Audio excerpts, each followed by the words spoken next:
مفتی طارق مسعود کے بیانات کے لیے مفتی صاحب کے آفیشیل چینل مفتی طارق مسعود سپیچز کو سبسکرائب کریں۔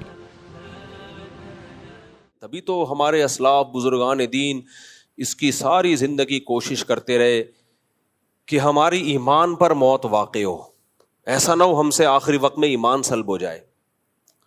اب آپ دیکھو اتنے لوگ ایمان کفر پہ موت واقع ہو رہی، ان کو تو اس کو کوئی پرواہ نہیں ہوتی۔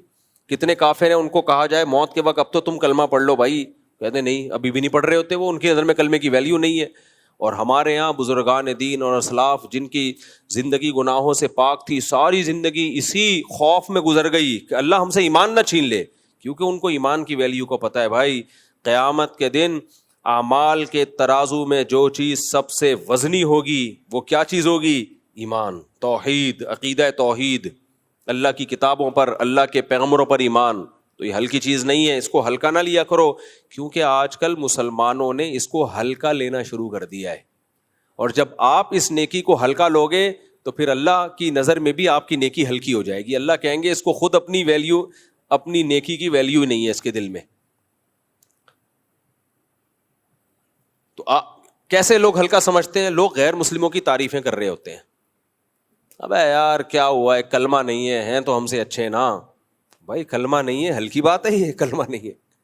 لوگ کہتے ہیں کیا ہو گیا، نماز نہیں پڑھتے، لیکن ہیں تو ہم سے اچھے۔ نا نا نا نا، اللہ کہتے ہیں نماز پڑھے بغیر وہ تم سے اچھے نہیں ہو سکتے، کلمے کے بغیر وہ تم سے اچھے نہیں ہو سکتے۔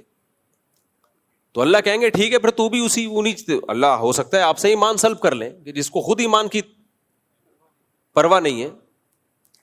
اس لیے میں جو لوگ یورپ امریکہ میں جاتے ہیں ان سے بولتا ہوں بھائی اپنے ایمان کو بچانا، ایمان کو، اس پہ سودے بازی مت کرنا، اس پہ سمجھوتا مت کرنا۔ ہم مسلمان ہیں، یہ بہت بڑی نعمت ہے، مر جاؤ کٹ جاؤ، نہیں بھائی ایمان نہیں چھوڑنے کا۔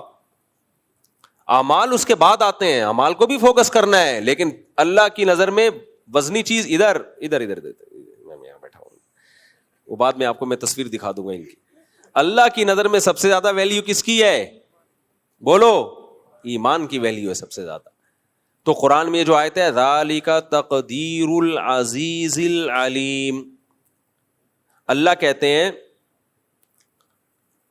کہ یہ جو کائنات میں تمہیں مینجمنٹ نظر آئے گی نا، جیسے میں نے بتایا کہ اس طرح سے، اچھا کوئی ایک مخلوق بھی آپ پال لو نا جانوروں کی، اسی میں اللہ کی قدرت کے بے شمار نمونے نظر آ جاتے ہیں آپ کو۔ میں نے 50 مرغیاں ہیں نا، 4 مرغیاں تھیں تو ہوتے ہوتے اب ایک سال میں 50-60 ہو گئیں۔ اب آپ دیکھو اللہ کی نظام دیکھو، مرغی کھانے کے لیے ہے نا، انڈے دینے کے لیے۔ اب وہ مرغے اتنے ہو گئے ہیں، مرغیاں برابر ہیں، مرغوں نے ایک دوسرے کو مار مار کے بیڑا غرق کیا ہوا ہے۔ کل ایک جنازہ مرغے کا نا، ہمارے مالی نے تصویر بھیجی، ایک جنازہ دیکھ رہے ہو آپ، اس کی آخری سانسیں چل رہی ہیں۔ وہ مجھے بار بار کہہ رہے ہیں مفتی صاحب کچھ مرغے ذبح کر کے کھا جاؤ۔ میں نے کہا دیکھو اللہ نے یہ مرغے کھانے کے لیے پیدا کیے ہیں۔ کس کے لیے پیدا کیے؟ نہیں کھاؤ گے نا یہ آپس میں لڑیں گے۔ نسل کے لیے چند مرغے ہی ہوں گے، مرغیاں زیادہ رکھو مرغے کم رکھو، یہ اللہ نے بتا دیا ہمیں کہ نسل کے لیے چند مرغے ہوں گے، باقی کس کے لیے؟ کھانے کے لیے ہیں۔ نہیں کھاؤ گے تو یہ آپس میں لڑ لڑ کے ایک دوسرے کو مار دیں گے۔ تو کل سے پھر میں نے کاٹنا شروع کیا ہے۔ آج اگر بٹیر کی دعوت نہ ہوتی تو آج میں نے دیسی مرغا کھانا تھا۔ تو حقیقت یہ آپ کی بصیرت کی آنکھیں کھلی ہونا تو ایک ایک چیز میں آپ کو اللہ کی قدرت نظر آئے گی۔ کوئی کام نر پیدا ہوتے ہیں کٹنے کے لیے پیدا ہوتے ہیں، اللہ کہتے ہیں کھانے کی مخلوق ہے، تم کھا نہیں رہے تو یہ آپس میں ماریں گے ایک دوسرے کو۔ نسل بڑھانے کے لیے تو 8-10 مرغیوں پہ ایک مرغا کافی ہے، باقی تو کھانے کے لیے ہے۔ کیوں نہیں کھا رہے؟ کنجوسی کر رہے ہو، مار دوں گا۔ جنازے اٹھیں گے، کل ایک جنازہ تھا بس وہ پہلے ہی ذبح، 3-4 جنازے تو اٹھ چکے ہیں، خود ہی مار رہے ہیں۔ مرغے اتنے ایگریسو ہوتے ہیں نا، وہ ایک دوسرے کو برداشت نہیں کرتے، اور مارتے بھی مرغیوں کی محبت میں ہیں وہ۔ تو عشق میں مرتا ہے ایک مرغا، وہ کہتا ہے یہ مرغی میری ہے، وہ کہتا ہے تیری میری ہے، وہ پھر لڑتے ہیں، مار دیتے ہیں ایک دوسرے کو۔ ایک جو جیت گیا اس کو مرغی مل گئی، وہ ہے نا وہ ایک مرغا مرغی کے پیچھے بھاگ رہا تھا، مرغی گاڑی کے نیچے آ گئی۔ مرغا کہتا ہے جان دے دی، عزت پہ آنچ نہیں آنے دی، اس نے جان دے دی، عزت پہ آنچ نہیں آنے دی۔ یہ یہ ایک الگ اینگل سے سوچ رہا تھا مرغا. خیر, تو یہ بھی ایک آپ کو میں بات بتاؤں جنرل نالج کی. آج کل نا مچھلیوں کی فارمنگ شروع ہو گئی ہے. ڈاکٹر لوگ یہ کہتے ہیں اگر یہ فارمی مرغی نہ ہوتی تو آج دیسی مرغیاں اتنی نہیں تھی کہ لوگوں کی گوشت کی ضرورت پوری کر لیتی. یہ بالکل غلط ہے, یہ بالکل غلط ہے. ضرورت ایجاد کی ماں ہے. اگر یہ ہم فارمی مرغی نہ ہوتی نا جو کراس بریڈنگ کر کر کے ایک نسل نکال لی ہے, تو دیسی مرغیاں لوگ پال رہے ہوتے گاؤں دیہاتوں میں, پھر بھی ہماری ضرورت پوری ہو رہی ہوتی. اصل میں ہوتا یہ ہے کہ یہ جو کاروباری لوگ ہیں نا, جو سرمایہ دار لوگ ہیں, ان کی ہوس کو پورا کرنے کے لیے یہ سارے چوچلے ہوتے ہیں. ان کی ہوس کو پورا کرنے کے لیے ان کو چاہیے کہ ہماری انویسٹمنٹ کم ہو اور آؤٹ پٹ اس کا بہت زیادہ ہو.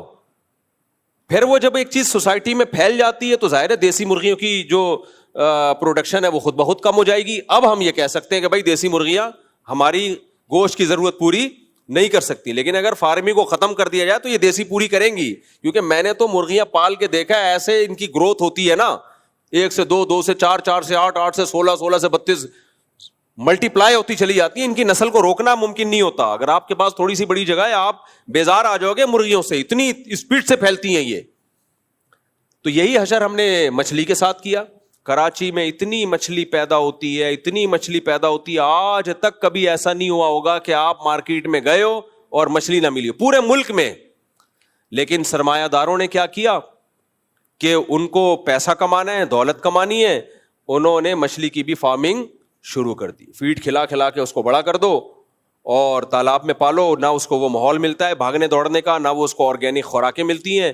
اب رزلٹ کیا نکلا, وہ اتنی سستی ہے کہ اب سمندر سے خریدنا لوگوں نے جو آرگینک ہے وہ چھوڑ دی. بھائی یہ بہت سستی مل رہی ہے, اور تاجروں نے بھی اسی کو فوکس کیا, یہ جلدی تیار ہو جاتی ہے.